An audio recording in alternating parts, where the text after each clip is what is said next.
عیسائیت میں باقی سب تو ٹھیک ہے، لیکن ان سے ایک غلطی یہاں پر ہو جاتی ہے کہ ہندوازم میں یونیورس سے ریلیٹڈ باتیں کافی زیادہ ایکوریٹ نظر آتی ہیں۔ اسلام میں جو باتیں بتائی گئی ہیں وہ کہیں نہ کہیں آپ کو نیچر میں ضرور نظر آئیں گی۔ السلام علیکم، استقبال ہے آپ کا اس چینل پر اور میرا نام ہے یاسر پرویز، اور آج کی اس ویڈیو میں ہم ایک ایسے ٹاپک کے بارے میں ڈسکس کریں گے جو بہت امپورٹنٹ ہے، وہ اتنا زیادہ ضروری ہے کہ اگر وہ نہ ہوتا تو کچھ بھی نہ ہوتا۔ تو پھر چلیے شروع کرتے ہیں۔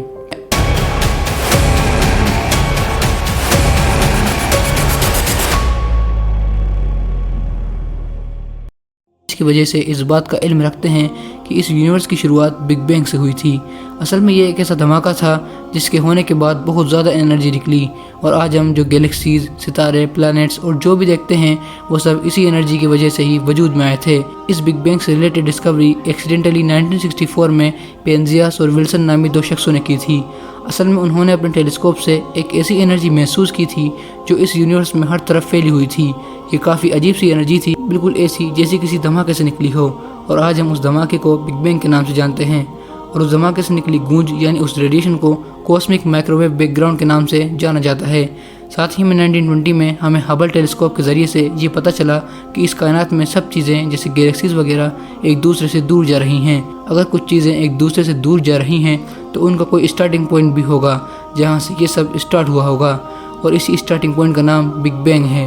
لیکن یہاں ایک دقت ہے کہ یہ دھماکہ جس سے بالکل پرفیکٹ کائنات ایگزسٹنس میں آئی، یہ ہوا کیسے اس دھماکے کے بعد سب کچھ بالکل پرفیکٹلی ہوتا چلا گیا، اور آج بھی بالکل پرفیکٹلی ہی چل رہا ہے۔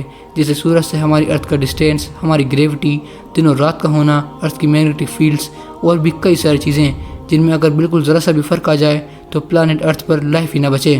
آخر کیسے یہ سب اتنا زیادہ پرفیکٹ ہے؟ اگر ہم سائنس کے نظریے سے دیکھیں تو یہ سب فزیکل فینومینا آف نیچر ہے، مطلب دوسرے لفظوں میں بس ایسے ہی بائی چانس سب کچھ ہو گیا۔ لیکن کیا آپ کو یہ سب اپنے آپ ہوتا لگ رہا ہے؟ کیا آپ کو یہ نہیں لگ رہا کہ کوئی اس کائنات کو اتنی پرفیکٹلی چلا رہا ہے؟ کیونکہ سب کچھ اپنے آپ اتنی پرفیکٹلی تو نہیں ہو سکتا۔ اگر انسان کوئی بھی چیز بنائے تو اس کے پیچھے ایک برین ہوتا ہے جس نے اس کے بارے میں سوچا، اس چیز کو بنایا، تو پھر یہ کائنات جو اتنی بڑی ہے اپنے آپ وجود میں آ سکتی ہے۔ تو کون ہے اس سب کے پیچھے؟ اگر میں سائنس کے حوالے سے بات کروں تو یہاں پر سائنس اپنے ہاتھ کھڑے کر لیتا ہے، اور جو ہمیں مزید یہ جاننے میں مدد کرتے ہیں کہ کس نے اس کائنات کو بنایا، کریٹ کیا، تو وہ ہیں مذہب یعنی ریلیجنس۔ لیکن اس دنیا میں تو 4200 سے بھی زیادہ ریلیجنس ہیں، تو کون سا بالکل صحیح ہے؟ اگر میں آپ کو کچھ ریلیجنس کے بارے میں بتاؤں جو اس کائنات کے ایگزسٹنس میں آنے کے حوالے سے کچھ بتاتے ہیں، تو مینلی وہ ہیں ہندوازم، کرسچینٹی، جوڈازم اور اسلام۔ جی ہاں، بس یہی ہیں، اور ان میں سے کچھ کی باتیں ہوا میں چلائے گئے تیر کے مانند ہیں۔ جیسے جوڈازم یعنی یہودی مذہب، جس میں یہ بتایا گیا ہے کہ اصل میں یہ ارتھ فلیٹ ہے اور پانی پر تیر رہی ہے، لیکن آج ہم سب یہ جانتے ہیں کہ ارتھ فلیٹ نہیں بلکہ گول ہے۔ ارتھ کی شیپ کے بارے میں آپ سے آگے کچھ بات بھی کروں گا۔ اگر بات کروں اگلے مذہب کے بارے میں، کرسچینٹی یعنی عیسائیت کے بارے میں، تو وہ یہ مانتے ہیں کہ اس کائنات کو ایک ہی خدا نے بنایا ہے، لیکن عیسائیت میں یہ بھی ہے کہ سورج، چاند اور سب کچھ ارتھ کے چکر کاٹ رہے ہیں، اور اس زمین کے اوپر جنت ہے اور نیچے دوزخ ہے، جو کہ بالکل ہی غلط بات ہے۔ اور اگر میں بات کروں ہندوازم، جینزم کے بارے میں، تو یہ بالکل ہی غلط اور عجیب سی بات کرتے ہیں کہ اس کائنات کی نہ تو کوئی شروعات تھی اور نہ ہی کوئی اینڈ ہوگا۔ اگر یہ بات سچ ہے تو پھر بگ بینگ کیا ہے؟ ظاہر سی بات ہے یہ بات بالکل غلط ہے۔ لیکن ایک ایسا مذہب بھی ہے جو ہمیں اس کائنات کی کریشن اور اس کے کریٹر کے بارے میں بہت ایکوریٹلی بتاتا ہے، اور وہ مذہب ہے اسلام۔ سورہ ہود 11:07 میں آتا ہے، اللہ نے زمینوں اور آسمانوں کو 6 دن میں بنایا، اور اس سے پہلے اللہ کا عرش پانی پر تھا۔ اب یہ باتیں ہماری سمجھ کے پرے لگتی ہیں، لیکن میں آپ کو اب کچھ ایسے الفاظ بتا رہا ہوں جنہیں سن کر آپ حیران ہو جائیں گے کہ کائنات کو بنانے ابن ماجہ کی حدیث 185۔ حضرت ابو رزین بن عقیلی رضی اللہ تعالیٰ عنہ نے نبی کریم صلی اللہ علیہ وسلم سے پوچھا کہ یا رسول اللہ، کائنات کی کریشن سے پہلے اللہ کہاں تھا؟ نبی کریم صلی اللہ علیہ وسلم نے ارشاد فرمایا کہتا ہوں کہ کائنات کو بنانے سے پہلے اللہ لامقام تھا، اور پھر اس نے اپنا عرش پانی پر بنایا۔ ذرا آپ کو اندازہ ہے یہ بات کتنی ایکسٹرا آرڈینری ہے؟ چلیے میں سمجھاتا ہوں۔ اصل میں یہاں لامقام کا مطلب نتھنگنیس ہے، یعنی کچھ بھی نہیں۔ جی ہاں، کچھ بھی نہیں، ٹائم اور اسپیس بھی نہیں۔ اب آپ لوگ یہ سوچیں گے کہ ایسا کیسے ہو سکتا ہے کہ ٹائم بھی نہ ہو؟ تو آپ کو بتا دوں کہ یہ ساری چیزیں جیسے ٹائم، گریوٹی وغیرہ، یہ ہم پر لاگو ہوتی ہیں، اللہ پر نہیں، اور یہی اس کے اور ہمارے بیچ ڈفرینس ہے۔ اور ظاہر سی بات ہے کہ ہم جیسی چھوٹی سی کریشن اور اس آلمائٹی اللہ the creator of everything کے بیچ میں ایسا ایکسٹرا آرڈینری سا ڈفرینس ہوگا ہی۔ اور اگر بات کروں پانی پر عرش ہونے کی، تو آج سے ہزاروں سال پہلے بسی सिविलाइजेशंस के मिले टेबलेट्स यानी नोट्स में ये बात कॉमन है कि एक बहुत अजीम ताकत थी जो पानी पर रहती थी और फिर उसने हुक्म दिया और उसके बाद हर चीज़ की शुरुआत हुई। और आज से लगभग 5000 साल पुरानी समेरियन सिविलाइजेशन भी यही कहती है। असल में इनके मिट्टी के मिले टेबलेट्स में ये लिखा था कि एक हमेशा से रहने वाली कुव्वत थी, नमू, जिसने हुक्म दिया और हर चीज़ पानी से पैदा फरमाई। और ये एग्जाम्पल्स की लिस्ट बहुत बड़ी है।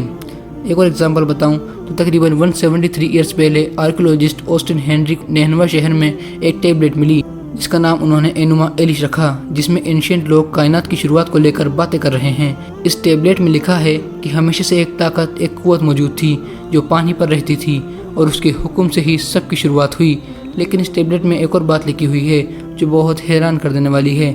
असल में ये एक लफ्ज़ है लोगोस, जिसके मायने हैं कही हुई बात। असल में रब ने जब क्रिएशन करनी चाही तो एक बात कही, लेकिन अफसोस हम ये नहीं जान सकते क्योंकि इसके आगे ये टेबलेट मज़ीद नहीं है। शायद अल्लाह अज़्ज़ा वजल ये नहीं चाहते कि हम फ़िलहाल इस बात को जानें।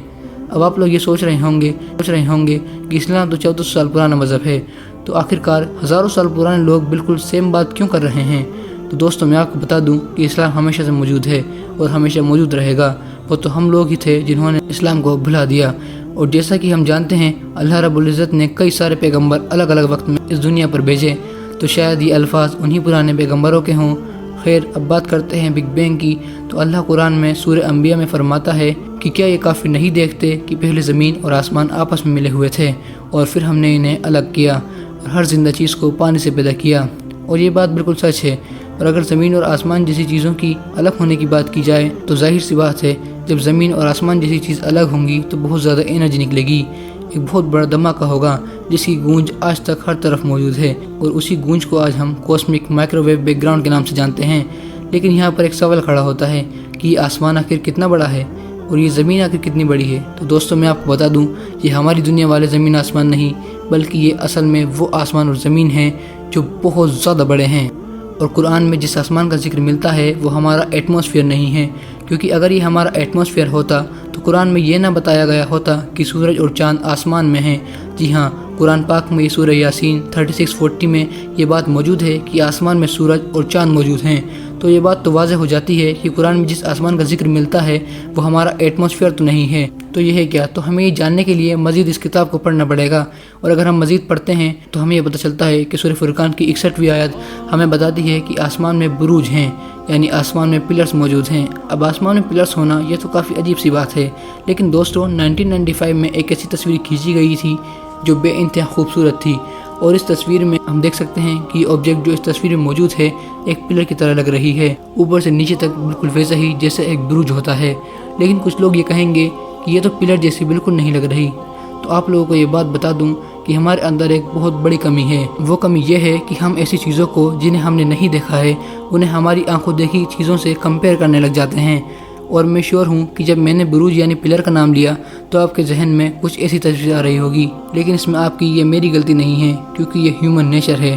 खैर, तो इन सब बातों से ये तो साबित हो जाता है कि आसमान बहुत ऊपर तक है, बहुत बड़ा है। और इसके हवाले से मैं आपको कुरान पाक की कुछ आयतें बताना चाहता हूँ, जैसे सूरह ज़रियात की ये आयत, हमने आसमान को अपने हाथों से बनाया और हम ही इसे फैलाने वाले हैं। और आज हम साइंस की मदद से इस बात को जानते हैं कि ये यूनिवर्स कंटिन्यूसली फैल रहा है, इसका साइज़ बढ़ता ही जा रहा है। तो इन सब बातों से ये वाज़ेह हो जाता है कि आसमान बहुत बहुत बड़ा है। लेकिन क्या इसकी कोई लिमिट है? तो इसका जवाब है जी हाँ, बिल्कुल है। कि ये कितना एक्स्ट्रा ऑर्डिनरी मज़हब है जो कहता है कि आसमान बहुत बुलंद है और साथ में ये भी कहता है कि इसकी कोई लिमिट भी है। दोस्तों, सूरह रहमान 55:33 अल्लाह सुब्हानहू व तआला फरमाता है कि ए जिन्नों और इंसानों, अगर तुम में ज़मीनों और आसमानों से बाहर निकलने की ताकत है तो निकल जाओ। तुम नहीं निकल सकते, तुम पर आग के शोले और धुआं छोड़ा जाएगा और तुम अपने आप को नहीं बचा पाओगे। दोस्तों, अगर आपको बता दूं कि ये ज़मीन और आसमान वो नहीं है जो हम सोचते हैं। ये ज़मीन ना तो हमारी अर्थ है और ये आसमान ना तो हमारा एटमॉस्फेयर है। तो इस आयत से ये तो वाज़ेह हो जाता है कि ये आसमान हमारे सर के ऊपर से लेकर खरब खरब मील दूर तक फैला हुआ है और बहुत बहुत दूर इसकी एक ऐसी लिमिट भी आएगी जहाँ पर हम पर आग के शोले और धुआं छोड़ा जाएगा जिससे हम नहीं बच पाएंगे। अब इस आसमान की लिमिट कहाँ आएगी ये तो ना मैं जानता हूँ, ना आप और ना कोई और। लेकिन अगर मैं आपसे कहूँ कि ये आसमान तो सिर्फ एक रेत के दाने के बराबर है तो आपका क्या रिएक्शन होगा? जाहिर सी बात है, सब हैरान हो जाएंगे, क्योंकि ये एक आसमान नहीं बल्कि ऐसे 7 आसमान हैं और एक आसमान दूसरे आसमान के دوستوں ساتوں آسمان کی بات ہم اگلی ویڈیو میں کریں گے۔ آج کی اس ویڈیو میں صرف اتنا ہی۔ اگر آپ کو ویڈیو پسند آئی تو ویڈیو کو لائک کیجئے، چینل کو سبسکرائب کیجئے اور اس ویڈیو کو اپنے دوستوں اور رشتہ داروں میں ضرور شیئر کیجئے۔ السلام علیکم۔